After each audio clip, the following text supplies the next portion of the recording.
I'm telling you that I think we had hard matchups, and I don't think we matched up very well. And I was trying to minimize that, and you know that's what head coaches do. You got to look at what your matchups are and try to do the best you can. And you know, I made the best decision that I could at the time. We're playing University of Texas. They got a lot of talent. Okay, they got the best talent money can buy. And so trying to match up against that, I just didn't feel like we could give them too many at bats, you know, with their skill players. And you know, and Colorado's improved their roster. They're better than they were last year. And I think that's the best game they played personally that I've seen on film. They played very well defensively. They got a lot of guys that can cover. Okay, and you know, and Torrey was not 100%, probably shouldn't have played, you know. But anyway, you know, it's you know, those are decisions that head coaches have to make, and you know, I know we can do a lot better, and I know we can get a lot more people involved, and we'll do that moving forward. You did mention your defense and how you cover. Right now, teams, when they get in the red zone against you, are scoring, and they're scoring touchdowns. How big a concern is that? What things do you look at in terms of red zone defense? You know, my concern about our defense is that, you know, it's our job of the defense to make their quarterback have a bad day, okay? And so we have to be more disruptive. We got to challenge more balls, and we got to play competitive defense. And that doesn't mean man all the time. You don't have to play man coverage and play tight coverage, but you got to be aggressive and you got to challenge receivers, and we got to have more of that, you know. And I talk to our kids about it and our coaches, and we got to be more aggressive. That's just the bottom line, and we got to make quarterbacks have tough days when they play us, and you know that hasn't happened as of yet, and we need to start making it happen this week. Is that the biggest missing component defensively so far, is just the pass rush? Well, I think, you know, this is a different era of football. You know, every year we have new players that we got to get involved in our game plan. And, you know, same thing on offense with our receivers. You know, we don't have the same receivers we lined up against Colorado last year. They're all different, except for Torrey. And we got to get those guys involved in the game with confidence. And so that's a process. And same thing defensively. I think, you know, we don't have a Mo Camara, but we got a bunch of capable guys that have to be disciplined, play with great fundamentals, and be relentless. And I think we can have a good pass rush. Have we had a great pass rush so far? Not really. But we got to be better, and I believe we can be. Do you feel like it's been difficult for the offensive guys in some ways to have maybe a different game plan for, like you say, those couple games than, you know, what they expect for, you know, the course of the whole season? Yeah, but I mean, you have to be able to adjust, and that's part of maturity, and you know, and I think the things that our guys have done and Braden has had to do is going to help him be a better football player. And I had a long talk with him this morning. I mean, the things that he's doing are as much different than he's done before. You know, reading the run game, understanding the run checks, it's what you have to do in the National Football League. And so I think he'll take that. You know, it's Braden's job to bring his guys along now. I mean, you know, and I told him the story about Brady when he went to Tampa. I mean, you know, in September, they weren't the best team in the league. But they got better. He got his guys better. He got rapport with them. And as they were a different team in October than they were September. And November, they were even better. And that's what we have to do.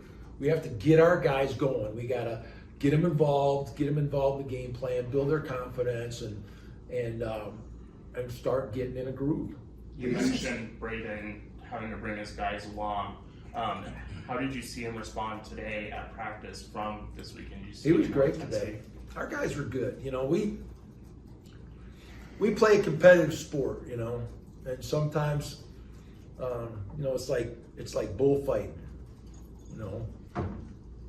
Sometimes the bull wins, sometimes you win. You know, sometimes you get the horns, but you got to come back.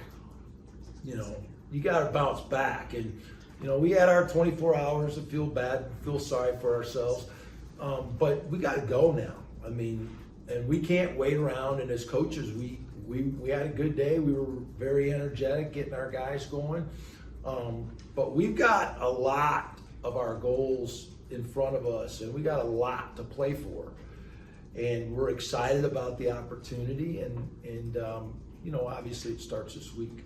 Going back to your coverage, is there parts of it where you've been happy? Like, do you think you've been I doing a thought better our job? corners were a little bit better this week. They're more aggressive and more physical.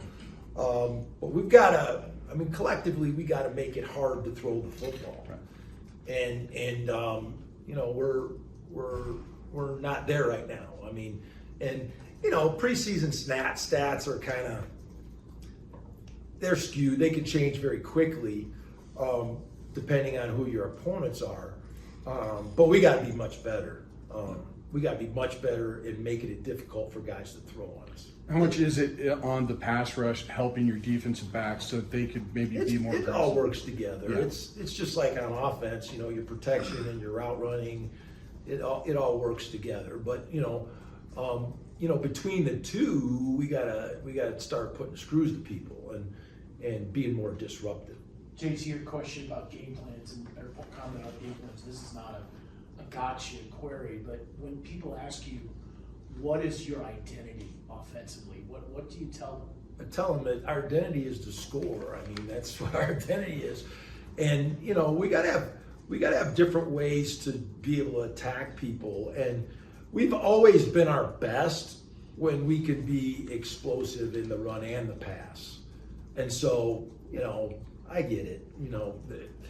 When you don't play good and you don't win, people are critical. That's just what we do. But, I was looking at this team in the long run. I was looking at this team, my charge is to get this team to be a national program. Okay, and to do that, we got to play defense and we got to run the football. We can't just throw it all the time. So I understand that. I know what the top 20 teams do in this country. They play defense and they run the ball. And so we got to have some of that. And it's going to help us down the line. I knew we played Texas all off season. I knew we played Colorado all off season. But quite frankly, I'm getting our team ready to play in our conference and to win in our conference consistently. And we need to do those things to do that. Coach Avery had another big play in this game. What can you say just about him taking advantage of the opportunities that he's getting? He's a tough guy, and I trust Avery and his physicality. It kind of showed in the last play of the game the week before when he scored, and then he went in there in the short yardage and the Wildcat and really ran hard. And that was, and we were still in the game there. If we don't fumble going in and we score at the end, it'll be interesting, and we got to do better than that, and I didn't get on my soapbox with everything that I was disappointed, but we made some really foolish penalties that can't be made, and it's not acceptable. I told the guys today, I said I'm not a biology teacher, okay? If you don't know the difference between somebody's front and back when you hit them, then I can't help you. This is college football. We can't do that. It's not acceptable. And the hit on the quarterback was unacceptable. And the way we have to play, you could play 15 really hard plays, and you can make one stupid mistake like that, and it negates all the good work that you did. So we have to be better. And there's no question, and those types of mistakes are unacceptable. But I do think we understand the trajectory that we're on and what we need to do, and we're going to work on it. It's Tell the Truth Monday, and we told it today, and so our guys know what they need to do, and we got the right kind of guys now. It's early in the week, but do you have any idea on Torrey if he might be available? I'd be surprised if Torrey plays this week. Because I the really bye would. being next. Yeah, the bye will Factor, help. I guess. Yeah, and I don't believe Torrey will play, and probably shouldn't have played last week. I've been around the kid a long time, and he's made of the right stuff, and I knew if he could play, he would, and I probably should have held him. I just didn't. It wasn't his night to play. with what injuries he was dealing with. Speaking of your pass rush, do you get Newer back, or do you almost take the same Yeah, approach we won't with get him? Newer back this week, but him and DeAndre Gill, I was talking to him before practice. They're getting better. They both got some nagging foot injuries, and there's ligaments involved and all that. It just doesn't heal quickly when you got big men that are that strong and explosive, putting all that pressure on the balls of their feet. So, but I do believe we'll get Newer back. We'll get DeAndre Gill back. Alex Foster's got a shoulder, and he won't be available this week. And so, our young guards, Tanner Morley and Aitor, they'll get an opportunity to play some.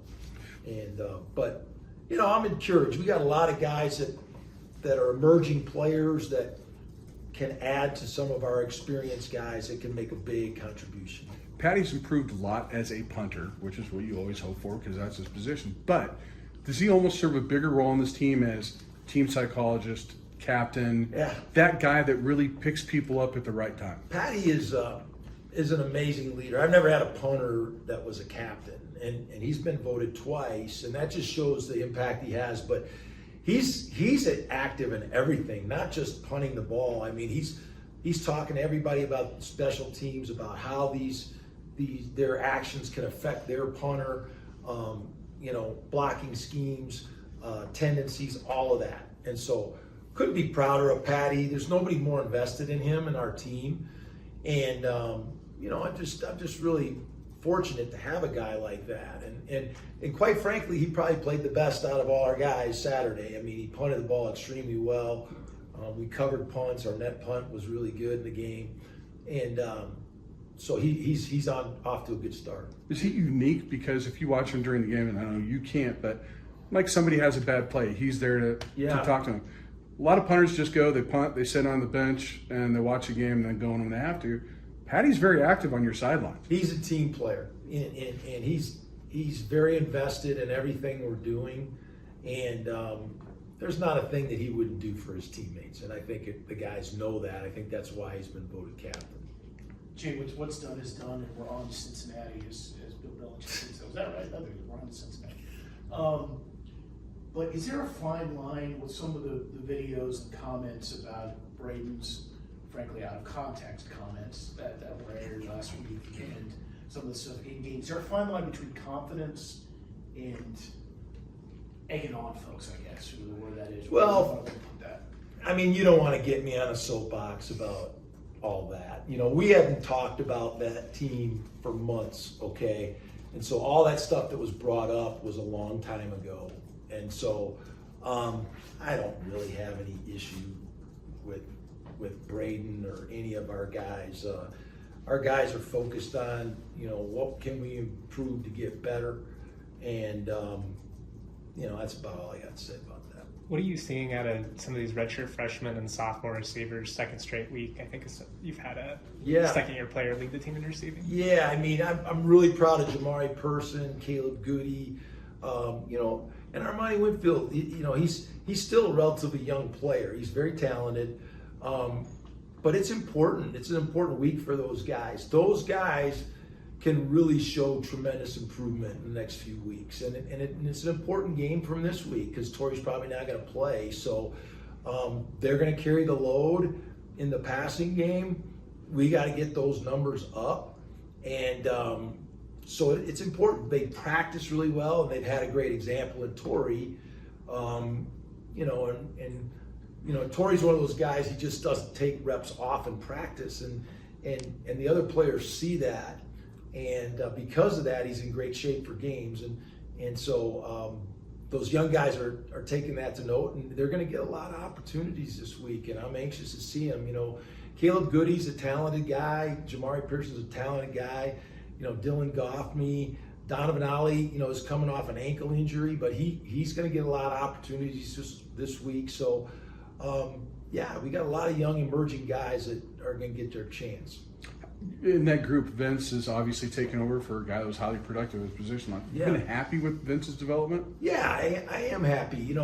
It's tough to replace the production of a Dallin Hoker. Now, I mean, he's playing with the New Orleans Saints, and they're scoring a ton of points, but you know, it's hard to that production is hard to replace, and so you know, we're looking to replace the production that we lost last year, and you know, I believe we're going to get there. We believe in the kids, and we haven't had it yet, and so we gotta work towards that, and we gotta keep building with those guys and get the rapport. You know, when you play the way we play, there's a lot of nuances and signals and all kind of things that guys got to be on the same page before. And quite frankly, you don't go through a lot of that in practice. It's a lot of game situations where the quarterback and those receivers get that rapport. So, you know, we got to keep building that and making it better. I know you talked about some young players that you're waiting for them to kind of really fully fill a role that you've been put in. But in the case of Boom Jock, has he already done that early in the season? Yeah, Boom is playing well, and you know, he still makes some mistakes, but he plays hard. I mean, he's a quality player, and he's a little bit more mature than most guys that haven't played as much. But I'm pleased with Boom, and him and Chase, you know, got to continue to take this defense to the next level. And you know, and I'm anxious to see it. You know, it's these are things that we talked today. We have to build confidence through practice, by practicing well, and you know, it just doesn't happen. But it happens when you practice well and you execute the things we try to do in games and practice, and that confidence will transform to the game. You've coached and played in so many big games, big rivalry moments. Fans underline some things more than others moments in this. But does that, when you get a disappointing outcome like last Saturday, does that raise, I'm going to say, pressure from outside sources or whatever on you, or do you feel that? And how do you cope with turning that disappointment into something? I have felt pressure since the day I started being a coach. I mean, that's just part of it. I mean, but to answer your question, you're disappointed, you know. And I talked to, I mean, you know who Tom Moore is. I mean, Tom Moore was one of the great NFL coaches of all time. And he used to tell the guys all the time, and I told the players this last week, you know, when you go play a big game or any game, all you can do is practice and prepare as hard as you can, and then play as hard as you can on game day. And after the game, it's over. And I don't have any regrets. I mean, I prepared as hard as I could for that game, and it's over with now. I can't do anything about it. And so our players got to understand that as well. But the big thing I pointed out to them Saturday in the locker room is they got to look in the mirror and make sure they prepared with everything they had. And I think we had some guys that did, but I think we had some guys that need to do better, to be honest with you. And, you know, that's why they call us coach. So. Thank you, guys. Thanks. Thanks, Jimmy. I guess for both of you, Jay talked about how, I think he called this Tell the Truth Monday. How hard is that, and how good is that for a team at the same time? I think it's needed for sure. Reality check that we already knew was coming. We also have the 24-hour rule about focusing on the next game after 24 hours, but after a game like that, it's pretty hard to just move on after all the build-up in the past 12 months. It's tough. Everyone's got to hear it. Everyone's got to live it. And yeah, once the meetings are over today, we focus on UTEP and we push forward. Elias, how about from your standpoint? Yeah, I think it's good too, but you like to focus on the bad things, like sometimes like after a loss like that and stuff like that, but you also get to see like what you did good that game and everything. You like take that into the next week, you know, the positive, and build on that, because you know not everything is bad. Like I know we lost and everything, but you still have to like take the bright spots from that game and move on from that, because like the overall goal is to get better every week, and like even through a loss you can still get better. So I feel like that's how you gotta look at it that first day back. Is that what the 24 hours is for? Like Jay said, you look at yourself. He told you guys to look at yourselves in the mirror. That's what you do for 24 hours, and then you come back? No, I feel like the 24-hour rule is like you get, like after the game, you get that little time to be upset about the game and whatever, but right after that 24 hours, like it's ready, we're on to the next. Like, you know, you might have made a mistake or something, but it has nothing to do with this upcoming weekend. Like you just focus on how you're going to make that mistake better and how you're not going to do it again. Is that easier said than done? Like, how conscious do you have to be? And I don't know, it just seems like that'd be very hard to pull off. Absolutely, it's hard. I still think about punts from Michigan 2 years ago. No denying it. I look back on a lot of bad games that I let the team down, and it's tough for everyone. Everyone lives in a world where they live in like the if I did this, or what if I did this, or I could have done this, and it takes a mature person to come back 24 hours later and say, okay, that's in the past, I can't change anything about it now, and I'm going to move forward. And we have a lot of good leaders in our locker room, a lot of mature players in our locker room that help us move past that and push forward as a team. It's Paddy, funny. as part of kind of the captains, do you guys feel like you guys have any extra emphasis to bring in maybe a more intense practice on Mondays after losses like Saturday? I think we can bring a lift in our focus and energy, but our intensity at practice is always sky high. From my position, when we come onto special teams periods, the energy is just flowing. So from a captain's standpoint, as long as we can increase the focus, the energy will be there, and we'll be pretty seamless. It's interesting that you brought up punts from Michigan 2 years ago, because Tommy says you don't do that anymore, and that's one of your greatest areas of growth is being able to be in the moment. Is he lying? I don't do it in front of you. No, I do think I've grown in that area. I think I compared myself a lot to other people and tried to prove a lot of people wrong from those early days. Whereas these days, I've got so much love for my teammates, I've got so much love for Coach Norvell, Coach Perry, and my close family and friends. They're the people I'm trying to prove right. I'm sick of trying to prove people wrong, because I'm just never gonna get everyone on my side. So I'm proving the people that are around me right, because they've been with me every step of the way. As a kid that never had kicked an American football before, Tommy's also pretty convinced you don't give yourself enough credit for the improvements that you've made.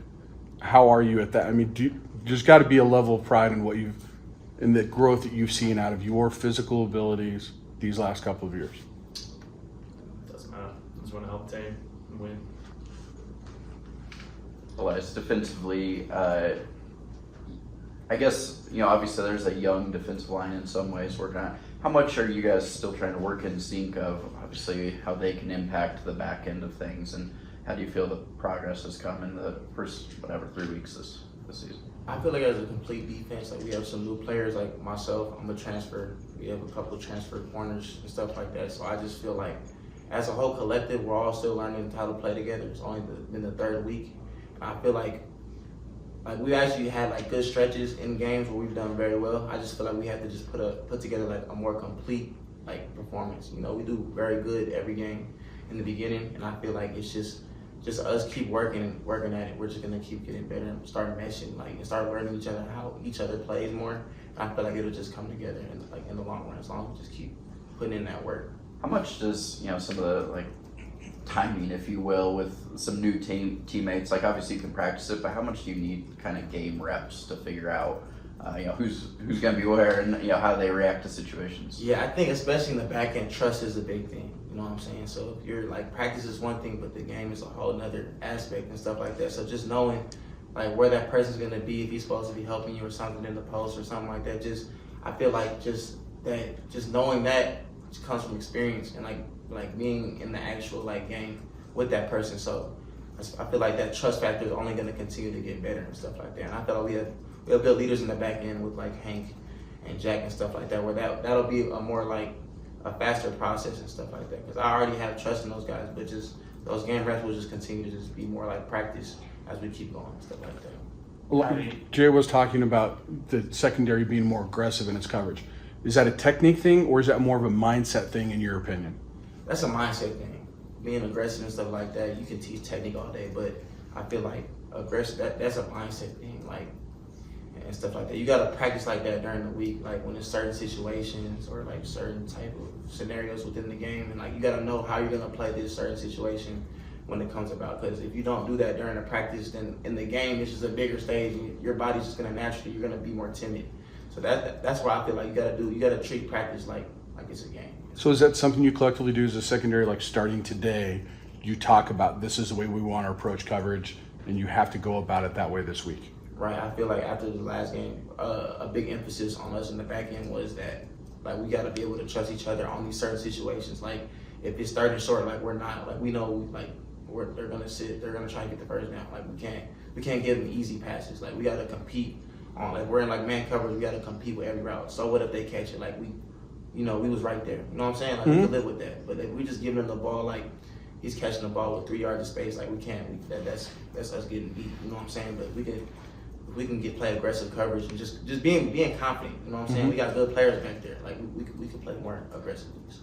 Paddy, obviously you mentioned trying not to prove anyone wrong, but as is everything with the loss, like there's kind of that crash out on social media. Has anyone on the team expressed maybe a desire to kind of prove your fans wrong or kind of show them what's up this weekend? I think, yeah, there's definitely an attitude towards that, but like I said, the maturity in our locker room is at an all-time high since I've been here. We still have a lot of loyal fans that have stuck by us through thick and thin.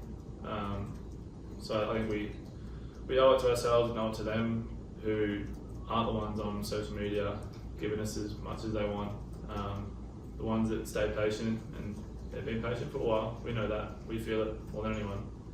And I think it's still just trying to focus on those people who have stuck by us and leave the people that are talking crap, leave that to them. Some untimely penalties defensively this past week. Like, is that from a lack of focus? Is that getting too amped up? How do you kind of prevent that moving forward? It just can't happen. You know what I'm saying? Like, in those critical situations, I don't know the reason for it. We just gotta be more disciplined. That's all I can say. You gotta be more disciplined and stuff like that. Like, I know you want to make. Like, I feel like it might come from people trying to, like, you know, make a play or something like that. You just gotta be more disciplined when it comes down to it. How deflating is that though, when it seems like you're in position for a stop, or it's going to be, you know, like 3rd and 15, and then all of a sudden it's, you know, 15 yards the other way and first down? You said how does it feel? Just how deflating is that as a defender when those happen? Yeah, of course that's tough. We don't ever want that to happen. You don't want to, like, be in a situation where you know you're probably going to get them off the field till they get a whole new fresh set of downs. But I mean, it's our job to defend. If that's a situation we're put in, we gotta play the situation. So. Paddy, I know not everyone in Australia knows each other, but UTEP has an Australian punter. Have you guys happened to cross paths at all? No, I haven't. I was just curious. Yeah, I was just scrolling the I know he's roster. transferred from North Texas, and you know he's got a good leg on him. I've watched a bit of film on him, so yeah, excited to have a catch up, talk about kangaroos and Vegemite.